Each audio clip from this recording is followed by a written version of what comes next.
guys, my name is Maxwell Wappel, and I recently studied abroad in Nanjing and Chengdu, China. And I'd like to start off by first saying thanks to Greg Malveaux and the Gilman Scholarship Foundation, both of whom worked really hard to actually even make this opportunity possible for me. So thanks. So anyway, I was sitting in a classroom in Nanjing of about 20 students that was brightly lit by windows in the rear of the room, which was being taught by a really lighthearted, friendly government and politics professor who, despite his best efforts, had real difficulty in pronouncing the Z in usually. And our professor had been a Red Guard during the Cultural Revolution, which was Mao Zedong's youth league that had spread terror throughout China by destroying what were known as the Four Olds in an effort to remake China's culture. And his position at the university indicated that he was held in favor by the Communist Party.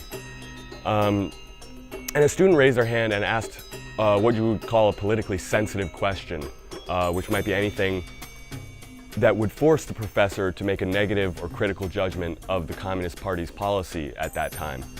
And my professor, immediately, his demeanor changed, and he became very uneasy, and he started fidgeting, and his eyes darted around the room. And he was clearly looking for another student to raise their hands so that he could answer another question and save face by not having to answer the politically sensitive one. And so when he realized that he wasn't going to get an answer from us politically unaware foreign students, he walked over to the classroom door, closed it, and said, "This needs to stay in this room."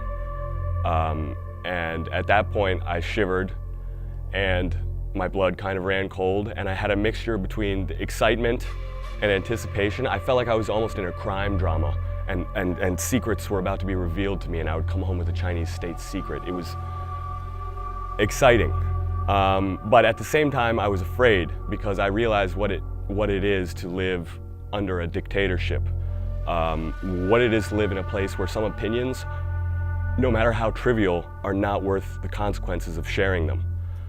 So he proceeded to give a meek, watered down, less than convincing half answer of how the CCP might be able to improve in small areas. So I wasn't going to return home with any Chinese state secrets, apparently. But his actions went much farther than his words. He was clearly aware, as another professor shared with me later on, that the Communist Party of China has refined its tools of censorship. He wouldn't be disappeared. He wouldn't be put in a prison camp, and his family wouldn't be assaulted if a party crony heard him sharing, political views with foreigners. Nothing would happen in public. These types of reminders are the type that are liable to end up on the front pages of American newspapers rather than actually getting the result that the Communist Party wants. But his lights might go out, or his internet might shut off, or his water might not run, little suggestions that he might refrain from taking public stances in the future, that he might be reminded who the patriarch who gave him his position was and who he was at mercy to. This is a 70-year-old, mild-mannered veteran of the CCP who taught government and politics at an academic institution not much different than this one, who had been rendered so powerless. His reaction was a lot like an abused child who didn't want to react to a question for fear of being reprimanded. Studying abroad taught me many things. It taught me no matter where you go, you'll bring yourself, and that's the good, the bad, and the ugly. It taught me sometimes silence is better than speaking. And it also taught me that freedom isn't a noun. It's a verb, an action, like love. It's something that happens. And it happens when, closed door or not, my Chinese teacher speaks his mind about the Chinese government. Article 35 of the Chinese Constitution states that Chinese citizens enjoy freedom of speech, of the press, of assembly, of association, of profession, and demonstration. I assure you through my limited experience, these words are not worth the paper that they're printed on.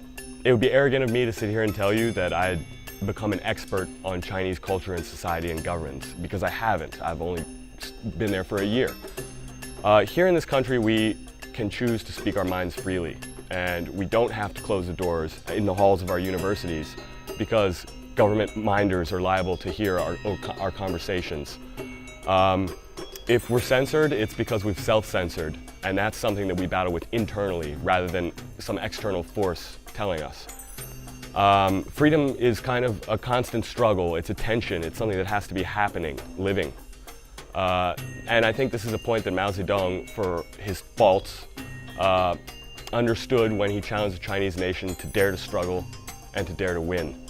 And I try and challenge myself and all of you to do the same. Thank you.